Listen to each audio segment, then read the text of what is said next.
the grand parlor mirror fogged from within, not from the Savannah humidity, but from a coldness that seemed to seep from the glass itself. That night, Jacob Miles was gone. When his master's wife looked into the mirror the next morning, the face that stared back wasn't hers. It was Jacob's. But what she didn't know was that Jacob's disappearance wasn't an escape in the way anyone understood, and the mirror he left behind was not just glass and silver, but a doorway that would unravel their world. Before we carry on, please hit the subscribe button to make my day and let me know where you are watching from in the comments. The late afternoon sun of 1842 streamed through the tall parlor windows of the Croft plantation, illuminating a universe of swirling dust motes in its golden shafts. The air was a contradiction. Thick with the cloying scent of lemon oil and beeswax, a clean, sharp veneer laid over the inescapable humidity that seeped in from the Savannah marshes. It was a beautiful room, a testament to Alistair Croft's wealth and his wife's taste, but to Jacob Miles it felt like the most exquisitely decorated prison cell in all of Georgia. Every polished surface, every plush settee, every gilded frame was a bar in his cage. He moved with a deliberate, quiet grace, his motions economical and precise as he worked on the family's silver. In his late 20s, Jacob was strong, with broad shoulders and hands calloused from labor, but it was his eyes that held the truth of him.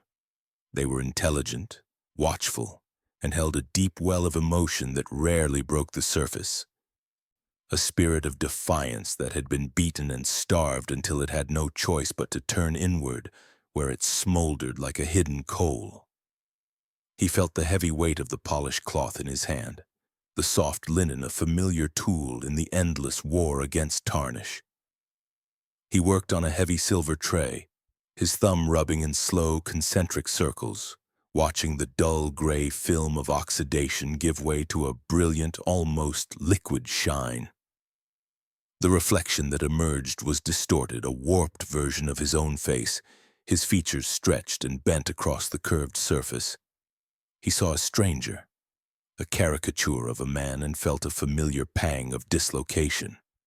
He was a ghost in this house, a silent pair of hands meant to be effective but unseen, a presence as functional and unregarded as the grandfather clock ticking solemnly in the hall. The rustle of silk announced her arrival before her voice did. Mrs. Eleanor Croft swept into the room, a fan fluttering furiously near her face as if she could beat the oppressive heat into submission. "The air is simply suffocating today," she declared to no one in particular, her gaze sweeping over the room but sliding past Jacob as if he were a piece of furniture. "And I do believe Martha Henderson gave me the cold shoulder at the market.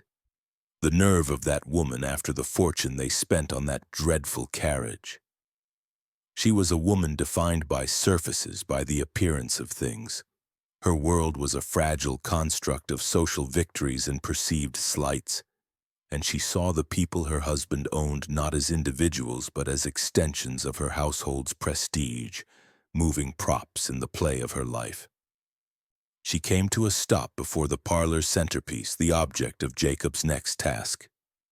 It was a massive, ornate mirror, its gilded frame a riot of carved roses and vines imported from France at a cost Alistair Croft never tired of mentioning. It was taller than a man and so heavy it had taken 4 laborers to mount it on its heavy pivoting stand. Eleanor inspected her reflection, patting a stray auburn curl back into place, her lips pursed in critical assessment.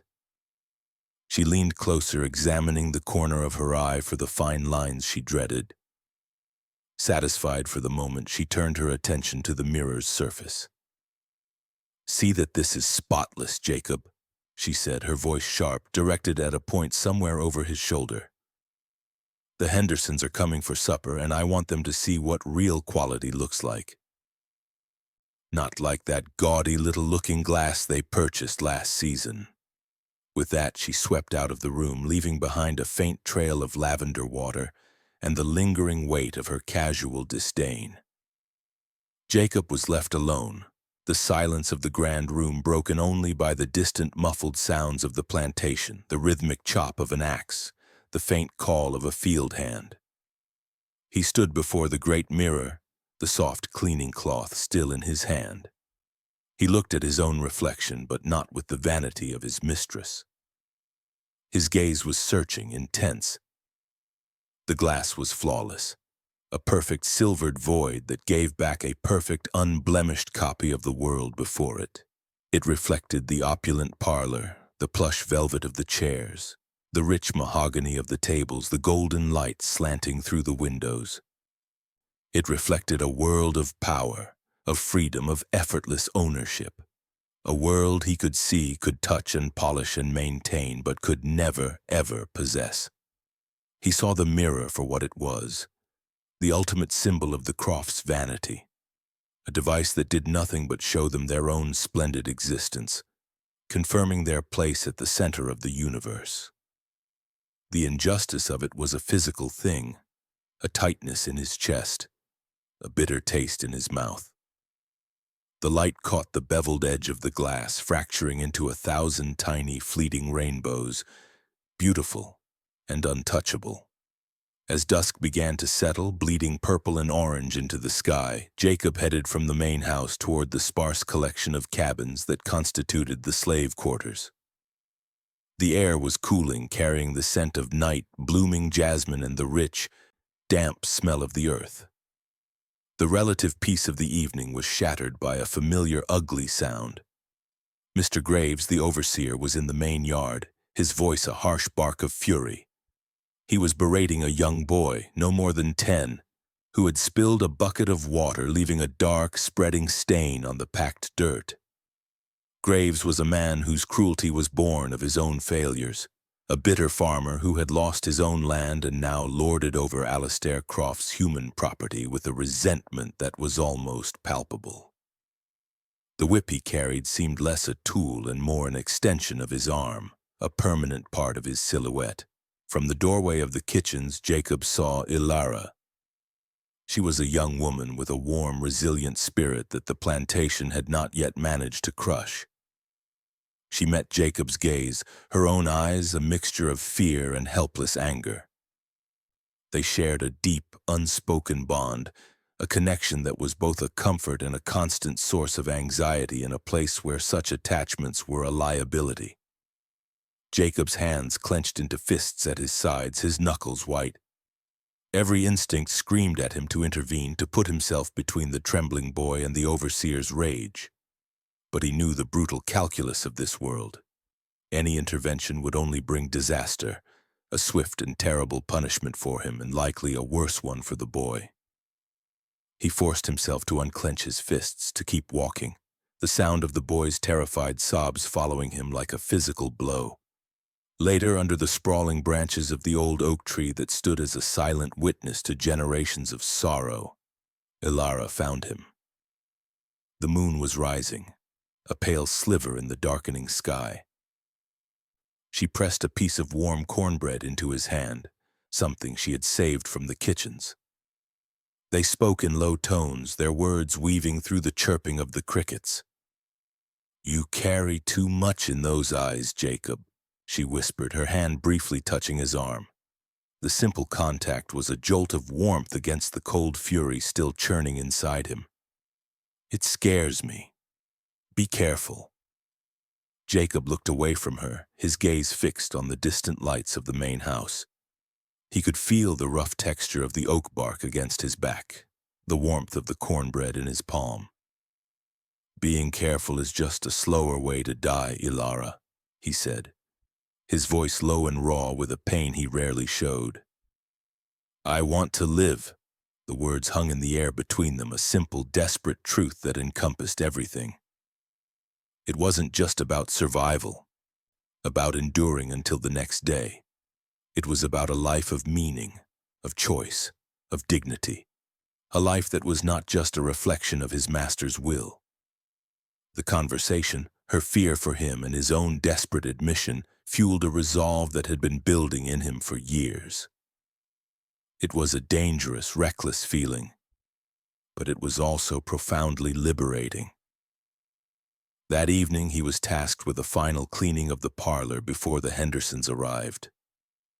The lamps were lit, casting a warm, inviting glow over the room, but to Jacob the beauty was mocking. He polished the furniture, his movements automatic, his mind elsewhere. Finally, he stood before the great mirror again. It reflected the room behind him, the empty chairs, the silent piano, the portrait of Alistair Croft's stern father over the mantelpiece. And then he did something he had never done, an act of silent, monumental defiance.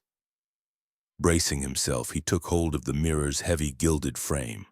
With an immense effort that made the muscles in his back and arms burn, he began to pivot the massive object on its stand. The heavy wood creaked and groaned in protest, the sound unnervingly loud in the quiet room. He felt a strange, low hum vibrate through his hands, a subtle resonance from the glass itself, as if it were a living thing resisting the change.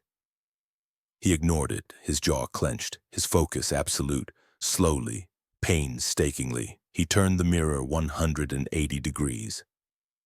Instead of reflecting the room's suffocating interior, it now directly faced the open double doors of the parlor. Through those doors lay the veranda, and beyond that, the dark expanse of the night, the path leading away from the house, the world. He stepped back, breathing heavily, a sheen of sweat on his brow. The act was done. It was a silent scream into the void. He felt a surge of adrenaline, a terrifying and exhilarating sense of power that he had never known. He had not broken anything, not stolen anything, not spoken a word out of turn, yet he had fundamentally altered the room. He had changed the narrative. He had forced the ultimate symbol of his oppression to look away from the vanity of the Crofts and to gaze instead upon the one thing he desired above all else, the path to freedom. The cool night air flowed in through the open doorway, carrying the sound of crickets and the promise of a world beyond the confines of the plantation. For the first time in a long time, Jacob felt something other than despair. He felt a sliver of wild, impossible hope. He had opened a door, or at least, he had made the mirror look at one. Jacob lay on his thin straw pallet, the rough fibers scratching at his back through his worn shirt. Sleep was a distant country he could not reach. The cabin was oppressively dark, the air thick and still, punctuated only by the soft sounds of other people's slumber, the gentle sighs and occasional murmurs of dreams he could not share. He had expected to feel a profound sense of terror after his act of defiance in the parlor, a gnawing anxiety about the discovery that would surely come with the morning sun. Instead, a strange and unfamiliar calm had settled over him. He did not know why, but he felt a pull, a strange, resonant connection to the main house. It was not a sound or a sight, but a feeling. A low thrumming along the edges of his senses, like a song he had been hearing faintly his whole life, had suddenly grown louder, clearer. It was a call, and it was coming from the parlor. In that grand, silent room, moonlight streamed through the open doorway, a river of liquid silver that pooled on the hardwood floor and bathed the great mirror in its ethereal glow. The mirror, now facing the world outside, reflected the moonlit path, the dark shapes of the oak trees, and a spray of distant, indifferent stars. Then something impossible began to happen. A faint mist, like a breath on a cold day, began to form on the mirror's surface. But it was not on the outside, a product of the humid night air. It was swirling inside the glass itself, a milky nebula blooming in the silvered depths. The mist thickened, no longer faint, but a roiling, pearlescent cloud that obscured the reflection of the path beyond. It swirled like a slow-motion vortex, a silent storm contained within the gilded frame. The light from the moon seemed to bend as it entered the glass, not merely reflecting off it, but being drawn into it, feeding the strange internal weather. Back in his cabin, Jacob sat up. The thrumming sensation had coalesced into a single, pure note of profound calm, a sense of absolute inevitability, the fear he had lived with his entire life, The constant grinding weight of it simply fell away, replaced by a powerful curiosity and a strange, unwavering certainty. It was as if he stood at the edge of a deep, dark river he had always been destined to cross, and the far shore was finally visible. He did not feel like he was running from something, but being called toward it. He closed his eyes, not in sleep, but in surrender and acceptance. He was simply joining the chorus. When the sun rose, casting its first harsh golden light over the Croft plantation, Jacob's pallet was empty. There was no sign of a struggle, no indication of a hurried departure.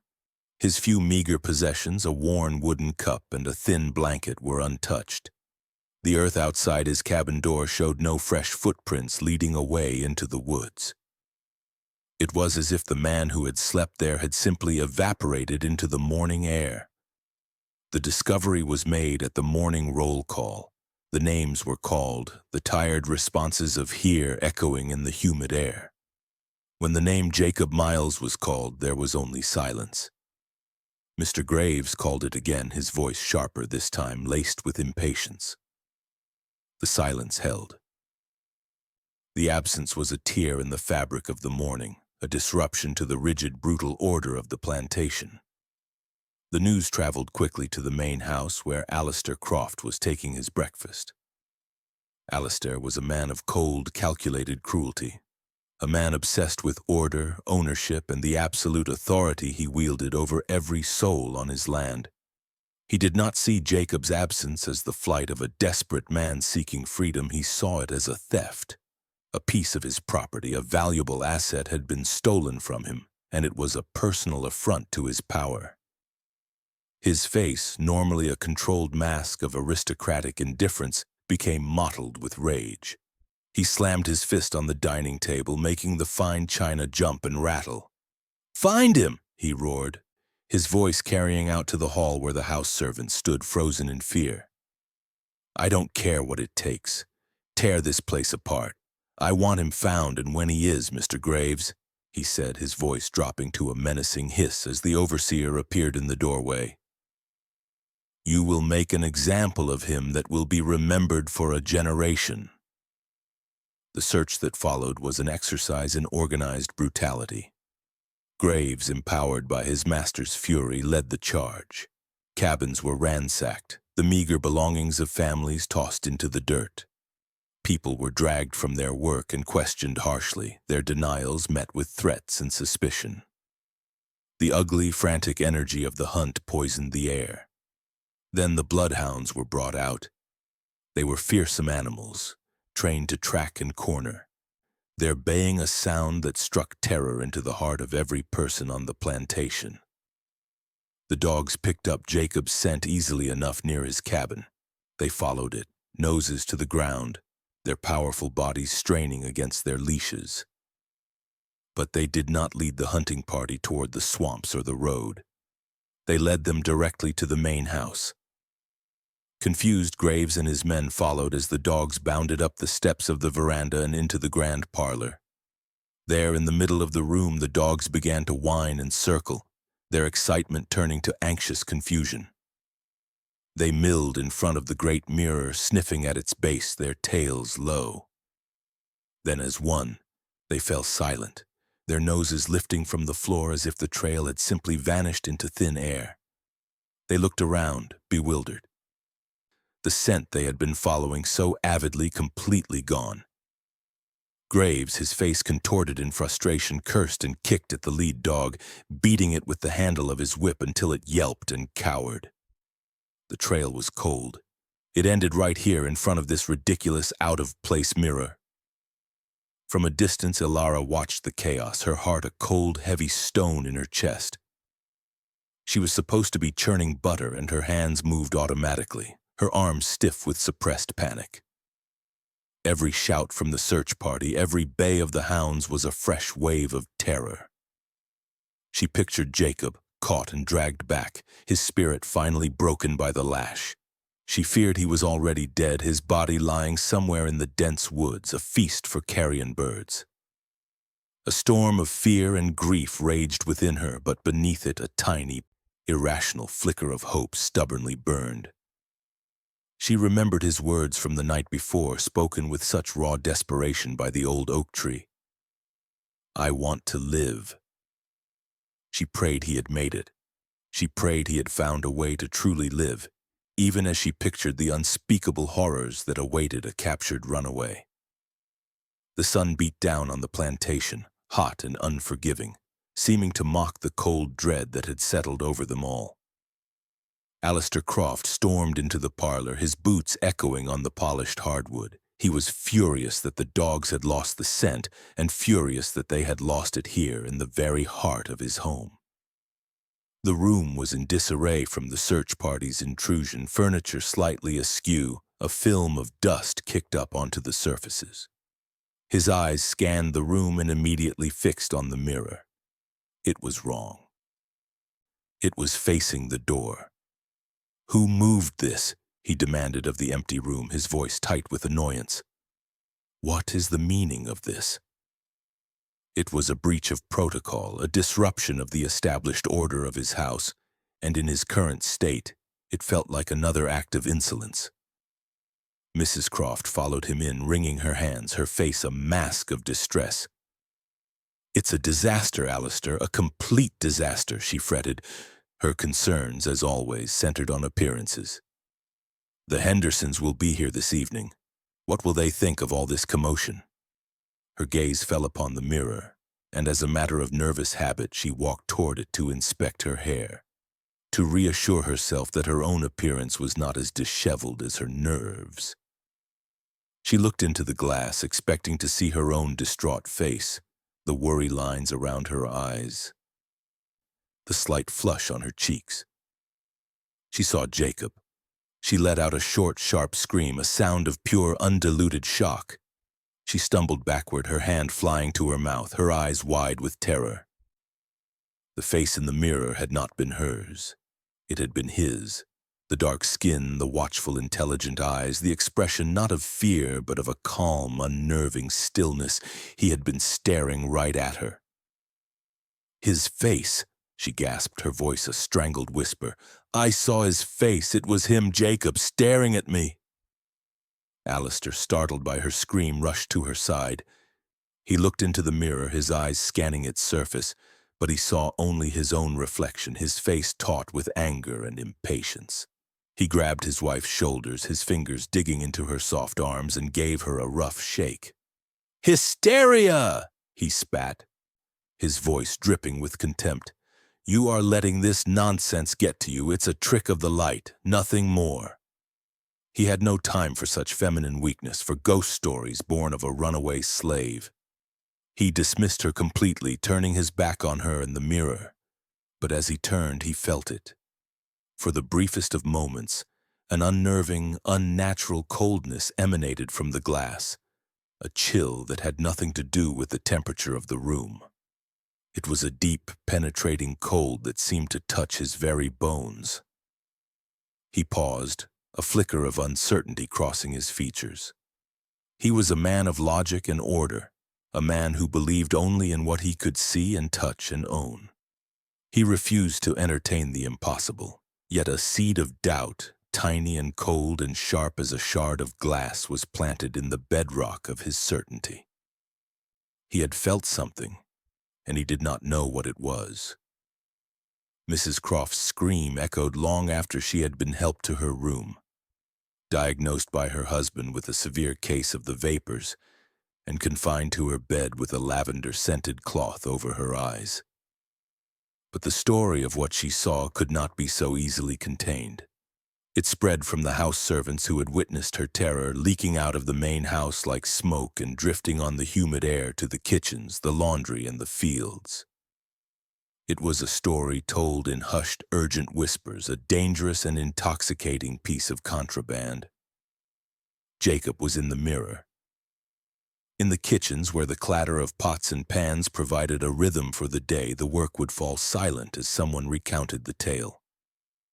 Ilara listened, her hands still, her heart a painful knot in her chest. Was it possible?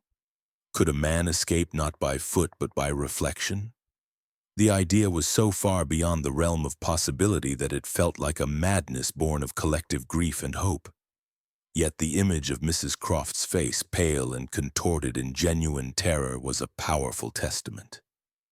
The legend gained a terrifying new credibility when Clara, a young maid barely 16 years old, ran screaming from the parlor just 2 days later. She had been sent to dust the room, a task she undertook with trembling hands, her eyes darting nervously toward the great mirror. She claimed that as she worked, she saw something move in the reflection over her shoulder. "It was Jacob's eyes," she sobbed to the others, just his eyes watching her from the depths of the glass. She had dropped her feather duster and fled, refusing ever to set foot in that room again. The talk grew, a low murmur of fearful excitement that undermined the plantation's rigid atmosphere of control. Mr. Graves, hearing the whispers among a group of men mending a fence, strode over, his face a thundercloud. He did not ask what they were talking about, he already knew.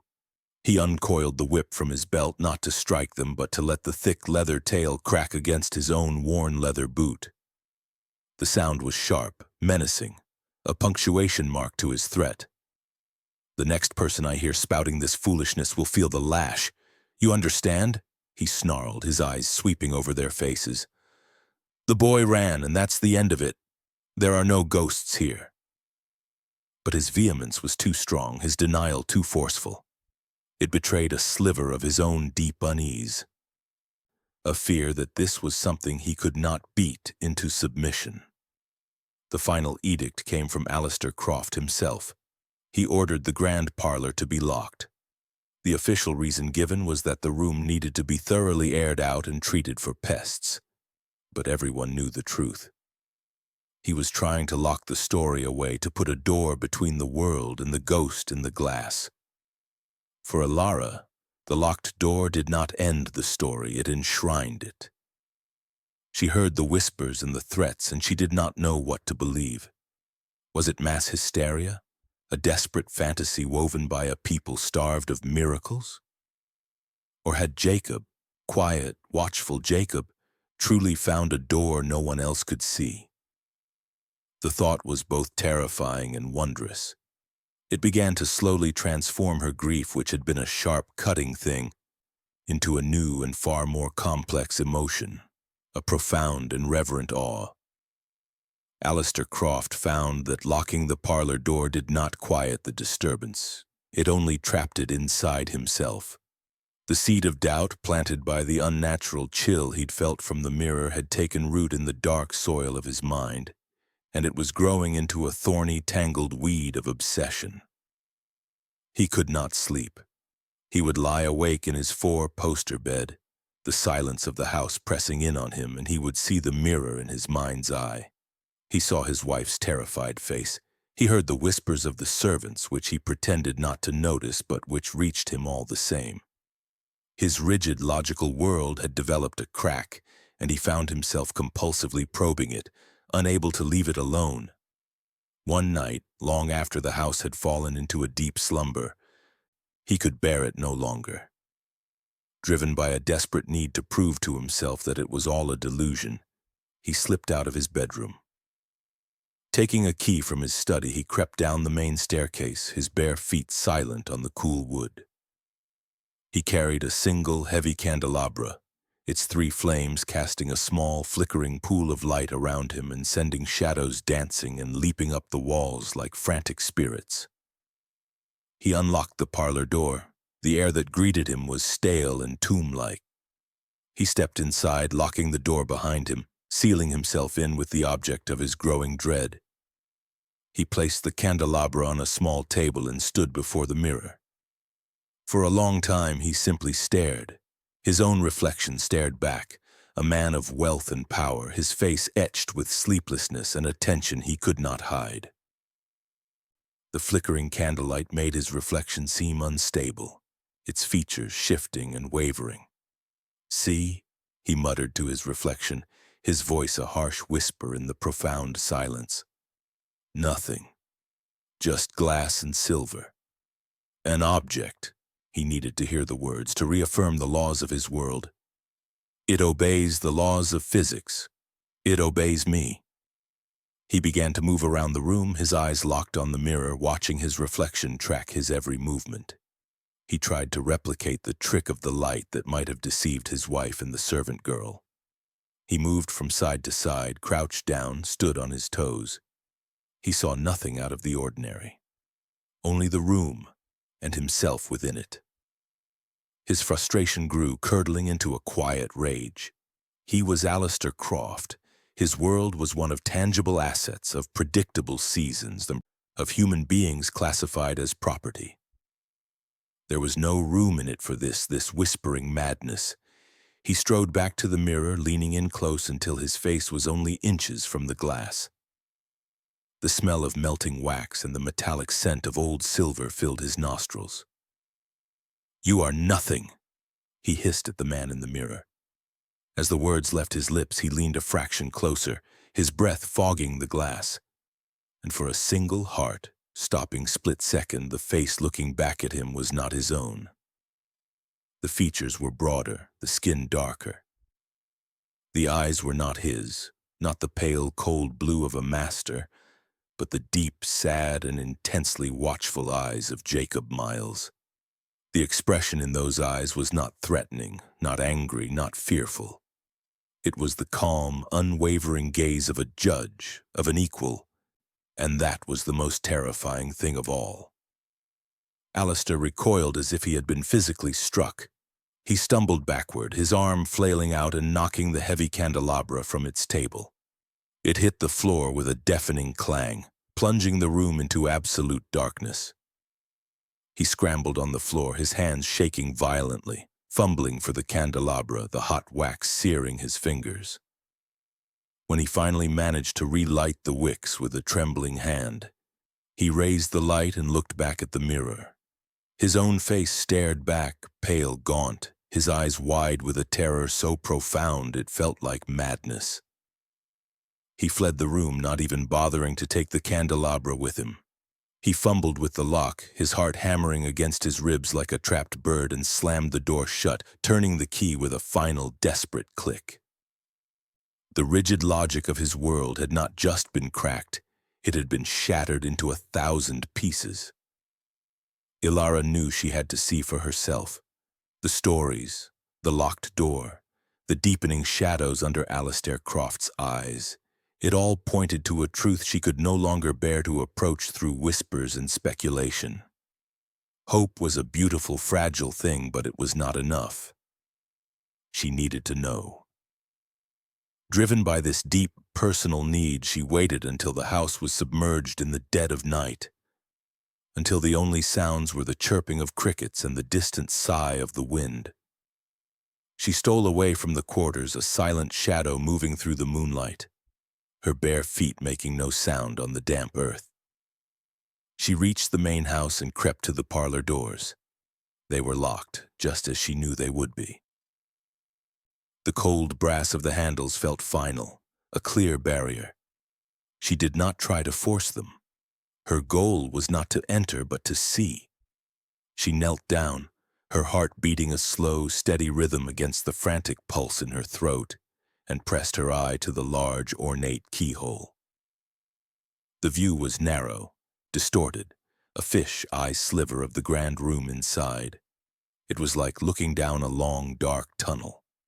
At the far end, bathed in the pale moonlight slanting in from the veranda doors, was the mirror. It was a rectangle of faint silvery light in the oppressive darkness. She watched for a long time, her eye aching from the strain, seeing nothing but that distorted, silent slice of the room. It felt foolish, a child's errand. What had she expected to see? She took a breath, the air cool in her lungs, and she whispered his name. Her voice so soft it was little more than a thought. Jacob? The sound was swallowed by the silence. Nothing happened. Disappointment, sharp and cold, pricked at her. It was just a story.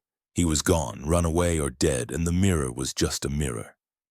She held her position for a moment longer, a silent farewell to a foolish hope. "Are you there?" she whispered again, a tear of grief and frustration cooling on her cheek.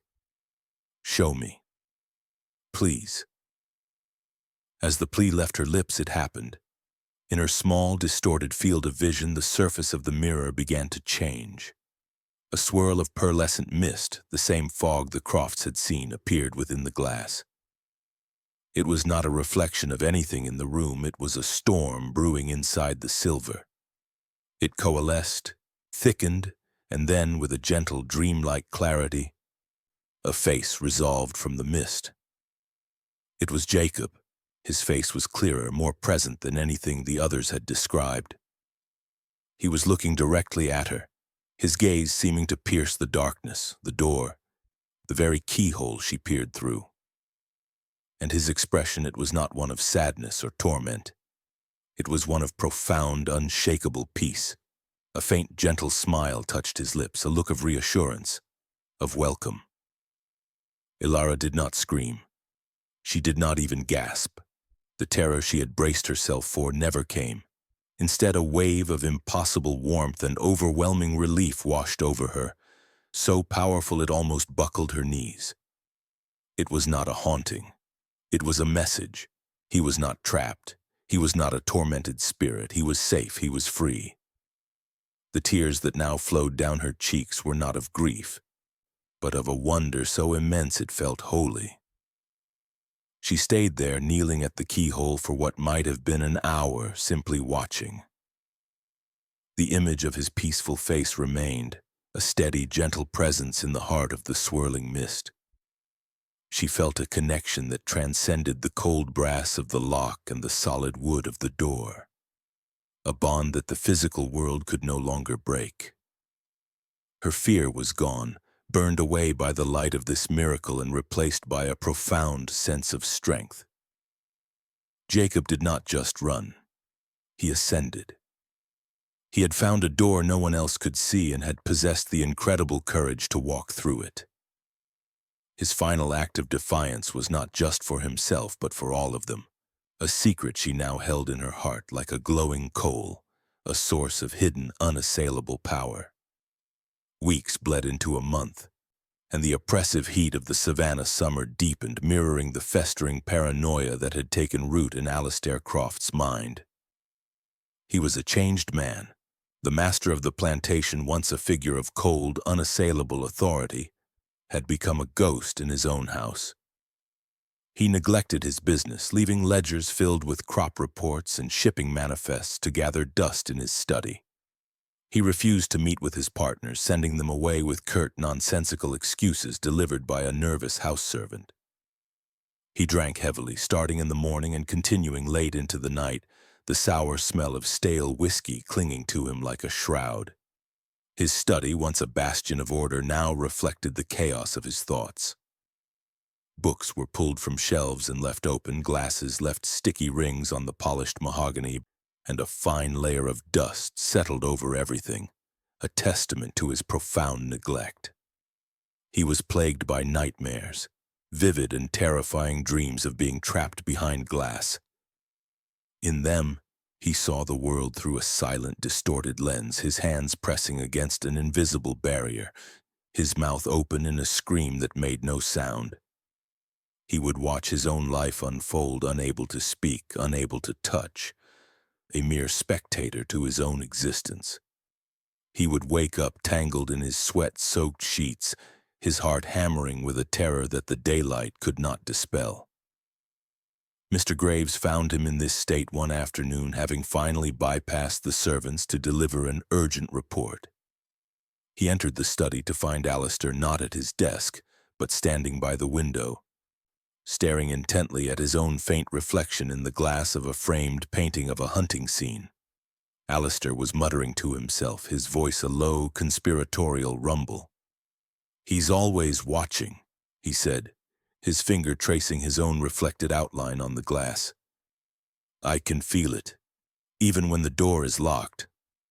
Graves cleared his throat, a rough, impatient sound.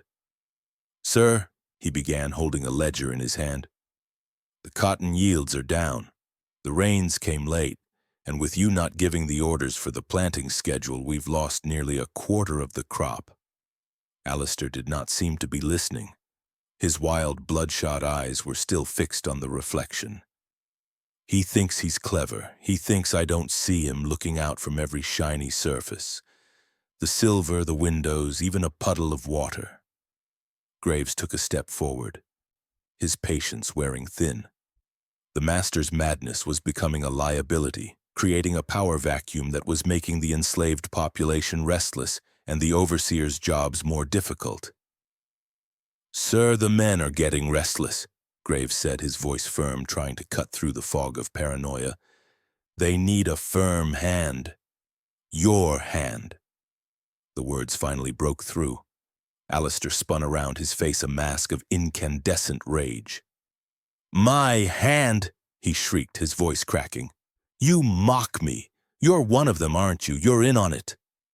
He saw conspiracy everywhere, in every shadow, in every whisper. He saw Jacob's victory not as a singular act, but as the beginning of a rebellion in which his own staff were complicit. In a fit of pure, alcohol-fueled fury, he grabbed the nearest object, a heavy crystal liquor bottle, and hurled it across the room. It smashed against the wall just inches from Graves's head, the explosion of glass and amber liquid shockingly violent in the quiet study. Graves did not even flinch, but his eyes narrowed. He looked at the shattered glass, then back at the panting, disheveled man who was his master.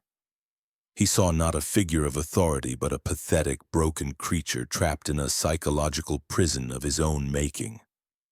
The mirror, a mere object, had become a symbol of Alistair's own guilt and the terrifying fragility of his power. Jacob, the man he had considered less than human, a piece of property, now held ultimate power over his sanity, and there was nothing Alistair could do about it. Graves gave a short, disgusted nod, turned on his heel, and left the study.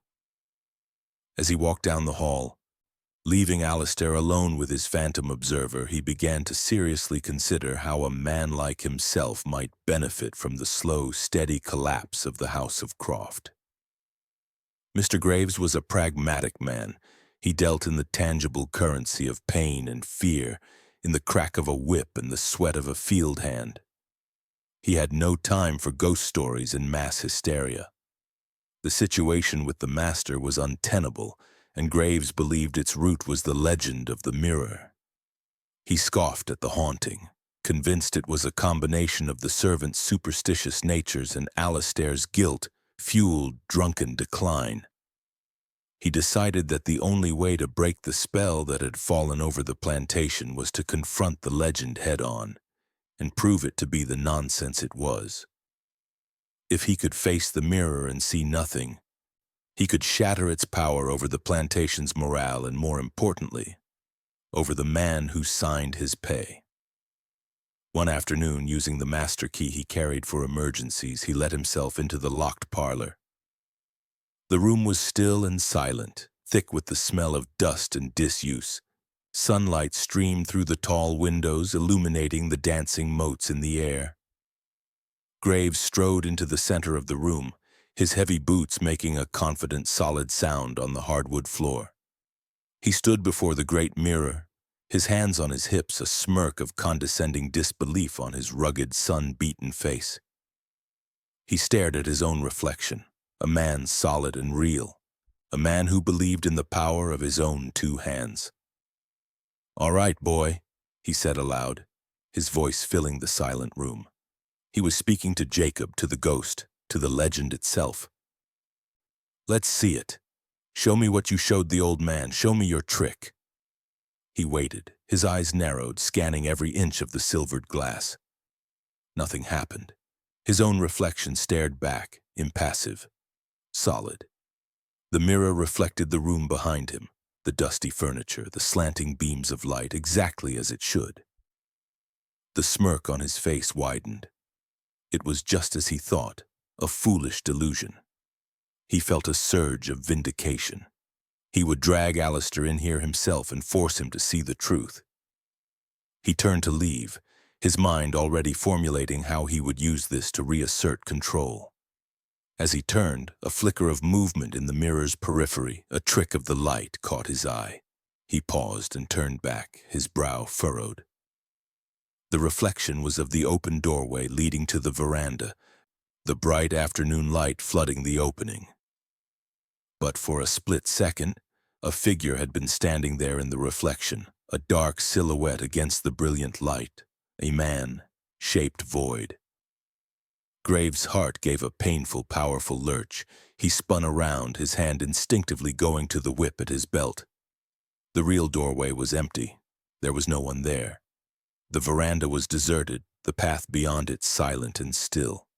A cold dread, an emotion he rarely felt, trickled down his spine. He turned back to the mirror slowly, cautiously. His own face stared back at him, but it was no longer smirking. It was pale beneath his tan, and a single bead of sweat was tracing a slow path down his temple. For the first time in his life, Graves felt a sliver of genuine, unadulterated fear. He was a man who dealt in physical threats. In pain, he could inflict and control. This was something else, something he couldn't whip into submission, something he couldn't break or intimidate. He didn't understand it, and that fact filled him with a terrifying combination of anger and dread. He backed out of the room slowly, his eyes locked on the mirror, not turning his back on it until he was safely in the hall. The sound of his own heart hammering in his ears. The hair on his arms was standing on end. Ilara had decided that hope was not enough, and fear was a luxury she could no longer afford. She needed knowledge. The miracle of Jacob's disappearance had planted a seed of strength in her, and it was compelling her to move beyond being a passive, awestruck observer. She needed to understand the nature of the door he had opened. Her quest for answers led her to the laundry house, a place of oppressive heat and billowing steam, but also a sanctuary of sorts, one of the few places where the enslaved women could speak with a degree of privacy. Their hushed conversations masked by the rhythmic scrubbing of linens and the slosh of soapy water. She sought out old Martha, the oldest woman on the plantation. Martha's back was bent from a lifetime of labor, but her eyes were sharp and held the deep, quiet wisdom of one who has seen generations come and go. She was the keeper of the oral history of their community, the living library of their sorrows and their resilience. Ilara found her folding a stack of fine linen sheets, her gnarled hands moving with a slow, practiced grace. Ilara began to work alongside her, the soft texture of the fine linen cool against her skin. She waited, letting the comfortable rhythm of the work settle between them before she spoke. "Martha," she began, her voice low, careful not to let it carry beyond the clouds of steam. The big looking glass in the parlor, the one Master Croft locked up. Do you know where it came from? Old Martha's hand stilled for a moment on a sheet. She did not look at Ilara, but her gaze drifted toward the door of the laundry house, her eyes scanning the yard to ensure no one was listening. Satisfied they were alone, she resumed her folding, her movements slower now, more deliberate. "That glass," she said, her voice a low, raspy whisper that was almost lost in the hiss of the steam. "That glass is older than this house. Older than Master Alistair, it was his father's." She told Ilara a story that had been passed down, a piece of history that existed only in the memories of the enslaved. The mirror had not been bought from a fine European craftsman. Master Croft's father, a man with a notorious appetite for gambling, had won it in a high-stakes card game from a strange trader. The trader had sailed up the Savannah River on a dark, narrow ship, his holds filled not with cotton or tobacco, but with what he called curiosities from the dark continent. He was a gula man, it was said, from the islands, a place where the old ways from Africa were still strong. Old Martha leaned closer to Ilara, her voice dropping even lower, her old clouded eyes filled with a profound intensity. "They say some things aren't just for looking at," she whispered, her breath smelling faintly of mint. They say some things look back. That traitor, he warned the old master. He said that glass has a long memory. It remembers everything it sees, and it's always been hungry. The words sent a jolt through Ilara, a shock of recognition that was both terrifying and exhilarating. It was not just a story, it was a key. The mirror was not merely an object, it had a history, a nature, a spirit of its own. Jacob hadn't created the magic himself, he had awakened something ancient, something that had been dormant for years. The idea of a hungry glass, a glass with a long memory that looks back, gave her a new framework, a new language to understand what had happened. It confirmed the truth she had felt at the keyhole, the sense that Jacob had tapped into a power far older and deeper than the cruelty of the Crofts. The steam from the laundry tub swirled around them, but for Ilara, the world had suddenly become sharp and clear. Martha, having seen the earnest hunger for truth in Ilara's eyes, a hunger that went beyond mere curiosity, agreed to tell her more. But not in the laundry house, not within the walls of the plantation's daily life where ears were everywhere. They would meet away from the main house, in a place where the air itself did not belong to Alistair Croft. That night, Ilara followed the old woman to a hidden spot deep in the woods behind the quarters, a small, secluded clearing sheltered by a thick canopy of live oaks and draped in Spanish moss that swayed like gray, silent ghosts in the faint breeze. A few other trusted elders were already there, their faces etched with the gravity of the secret they guarded, their presence forming a small, sacred circle. A small, carefully shielded fire crackled in the center, casting a warm, flickering light that pushed back the oppressive darkness of the woods and smelled of pine needles and rich, smoky wood smoke. They sat on fallen logs, the faces of the elders illuminated by the fire, their deep-set eyes holding generations of unspoken knowledge. Martha let the silence settle, letting the sounds of the night, the chirping of insects and the distant call of an owl become part of their gathering. Then she began to speak, her voice a deep, resonant timbre that seemed to draw its power from the very earth beneath them. She explained the concept of a soul mirror, or as it was known in the Gullah Geechee folklore she carried from her own grandmother, a conjure glass. It was a belief carried across the great water, a piece of Africa that had survived the brutal passage and taken root in the soil of this new, hostile land. She explained that such mirrors, especially those made with real silver and blessed or cursed by the right hands, did not just reflect light. They absorbed, they drank. With every reflection, they took a piece of the soul of whatever they saw. They held memories, they held emotions, they held the truth of a thing, not just its surface. For years that glass, it only saw the inside, Martha said, her dark eyes fixed on the dancing flames as if she could see the past playing out within them.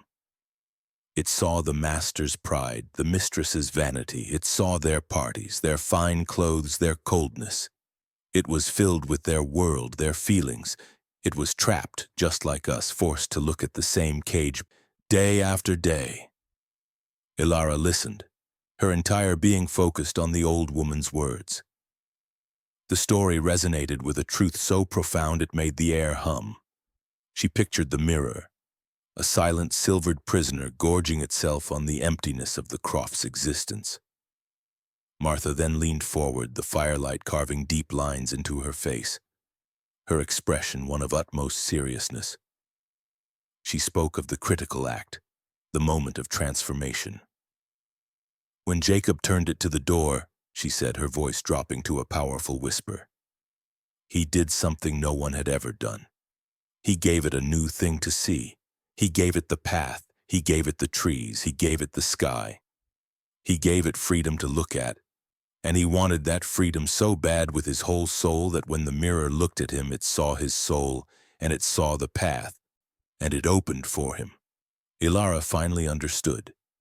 The pieces clicked into place, forming a picture that was both magical and logical, a miracle with its own set of sacred rules.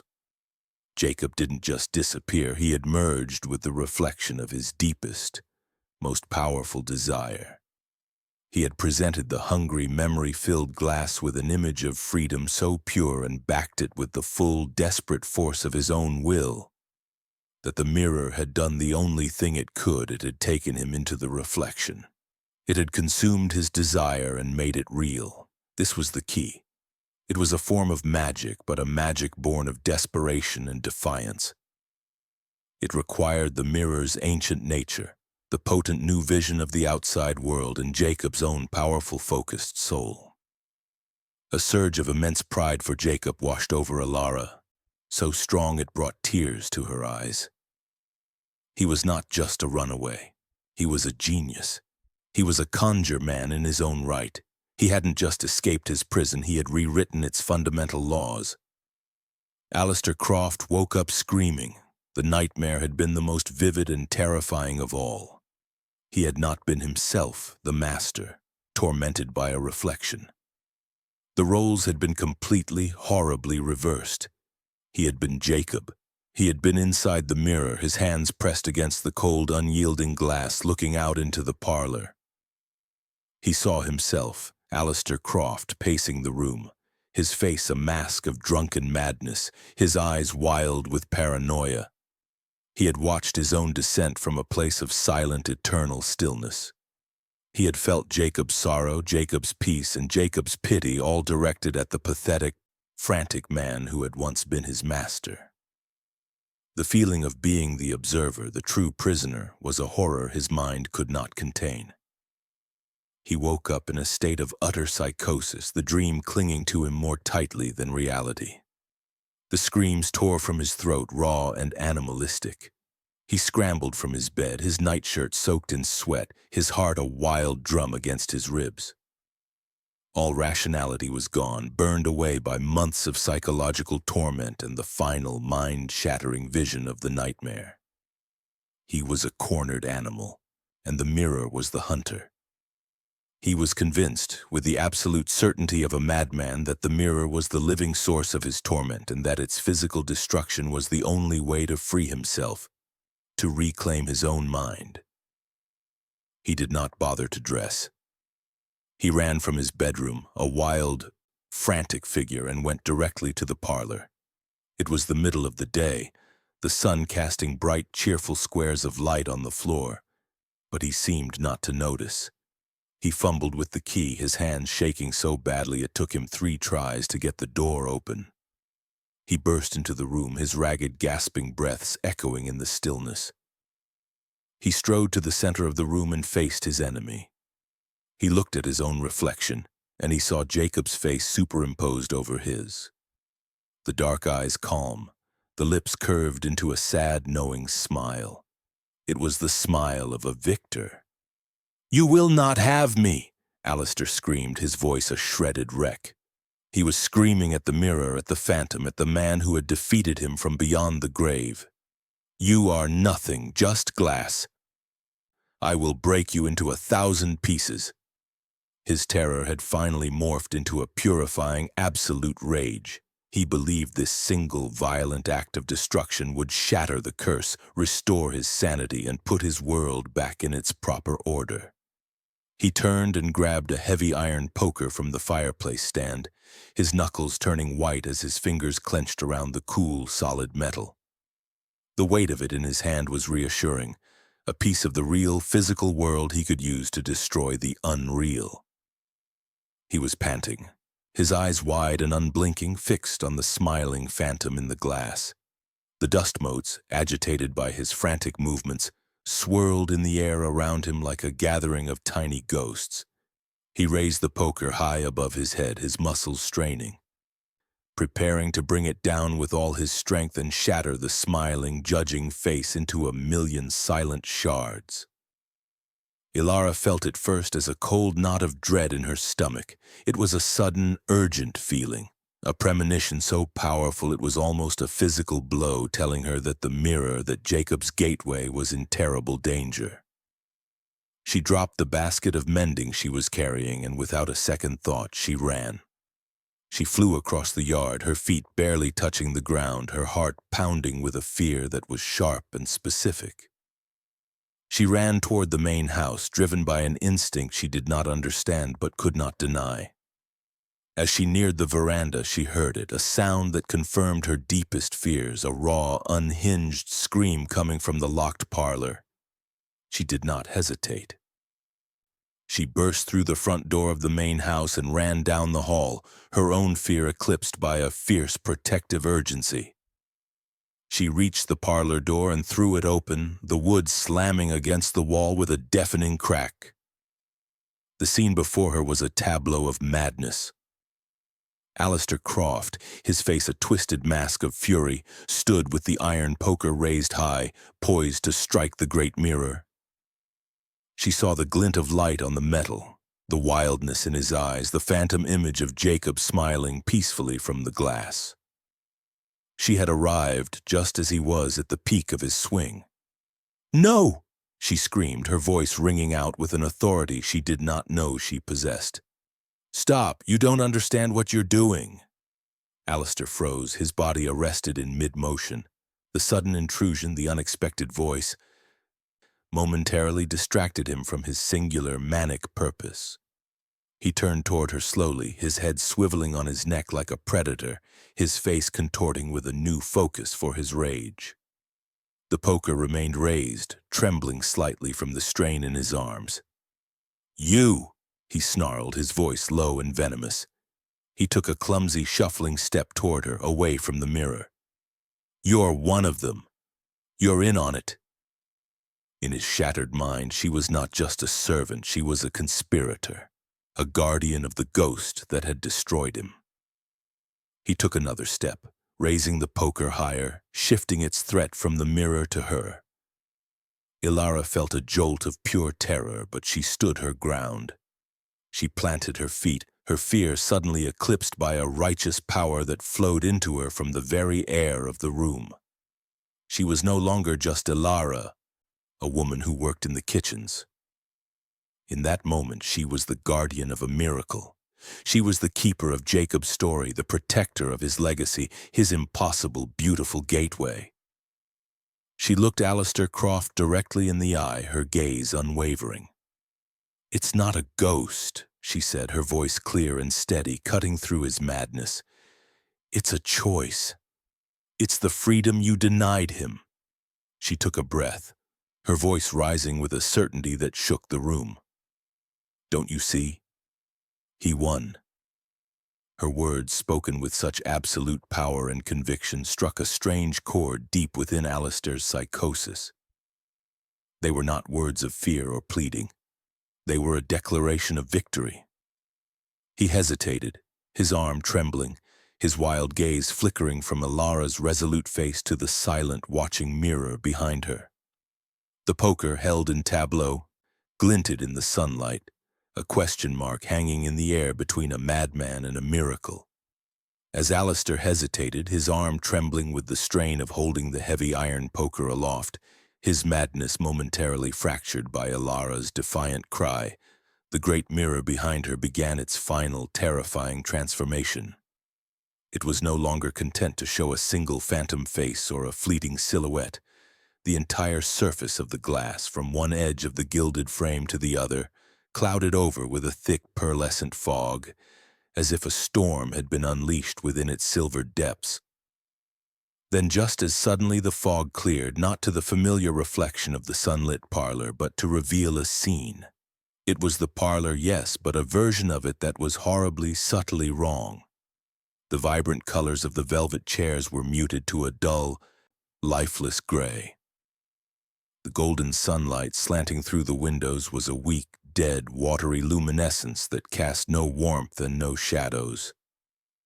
The very air within the reflection seemed thick, viscous and still like the bottom of a stagnant pond.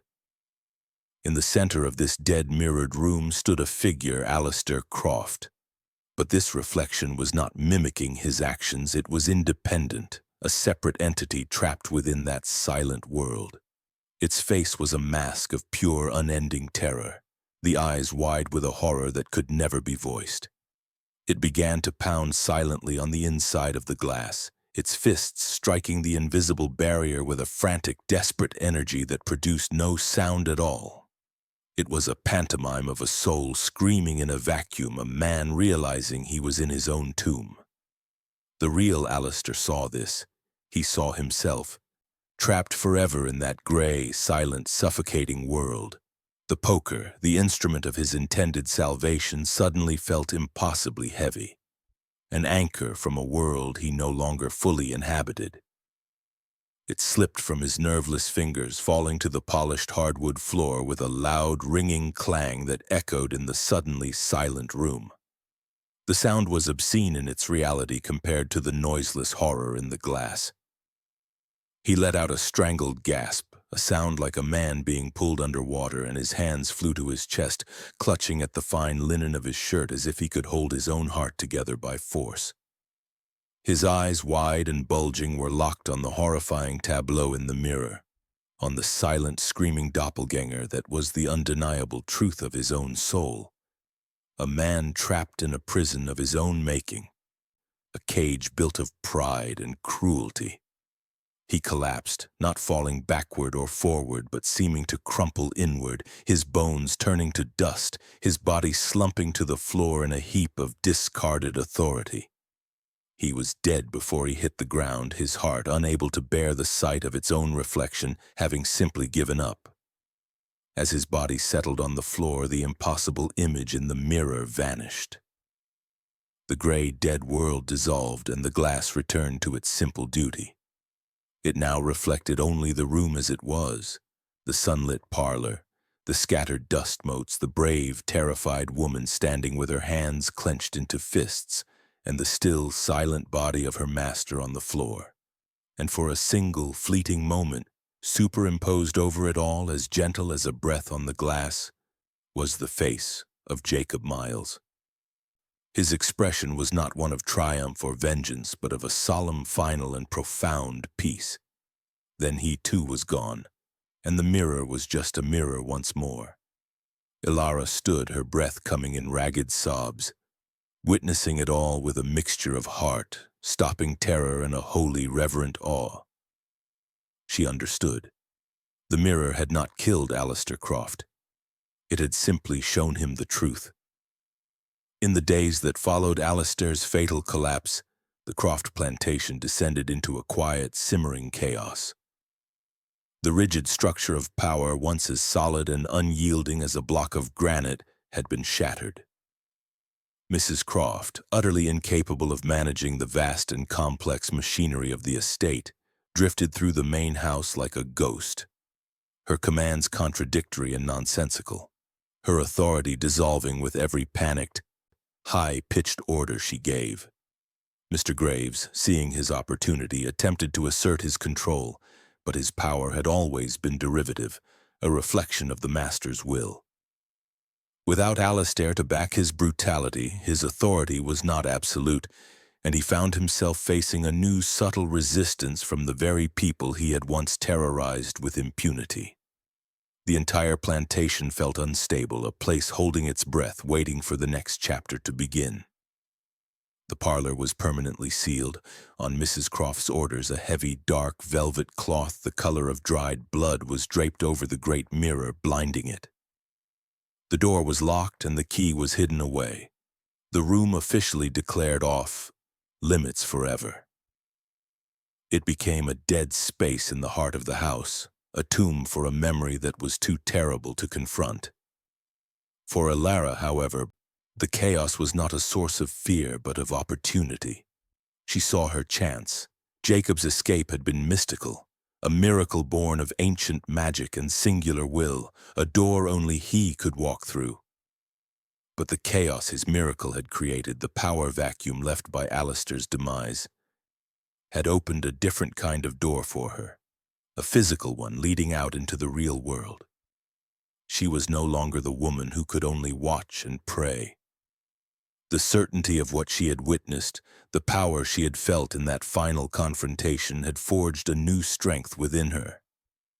She was no longer just hoping for freedom, she was engineering it. She sought out the man who sometimes transported barrels of rice and indigo from the plantation to the bustling port of Savannah. He was a free man of color, a quiet, watchful individual who she knew, through the intricate and invisible network of whispers, had connections to the Underground Railroad. One evening, as he was loading his wagon, she approached him, ostensibly to give him a small package of herbs for his wife.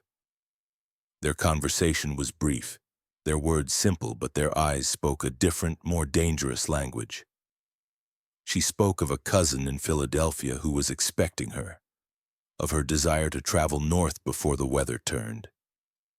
He spoke of the difficulty of the roads, of the need for a determined traveler to have a guide who knew the hidden paths, the safe houses, the secret ways. When she left him, a small folded piece of paper was hidden in the palm of her hand, its crudely drawn map feeling heavier and more precious than gold.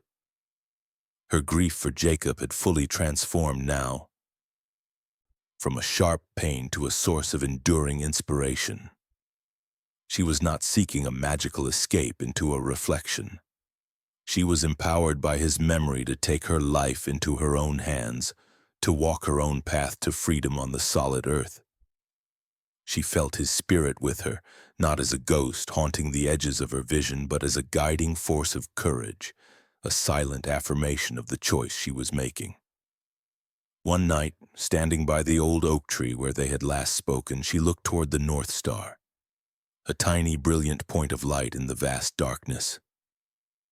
"You opened the door, Jacob," she whispered to the night air, a promise to him and to herself. "I'm going to walk through it." Years passed. Ilara's escape was successful. She endured a harrowing journey north, guided by brave men and women, black and white, who risked everything to shepherd people toward freedom. She reached Philadelphia, and eventually she made a new life for herself, a life of hardship and struggle, but one that was entirely her own. She married, had children, and then grandchildren, and she lived a long life as a free woman, her spirit unbowed. And to her children and their children after them, she told the story of Jacob Miles, ensuring his name, his courage, and his impossible act of defiance were never forgotten. She became the keeper of his legend. Back in Georgia, the Croft plantation, deprived of its master's iron will and his wife's dwindling fortune, fell slowly into ruin.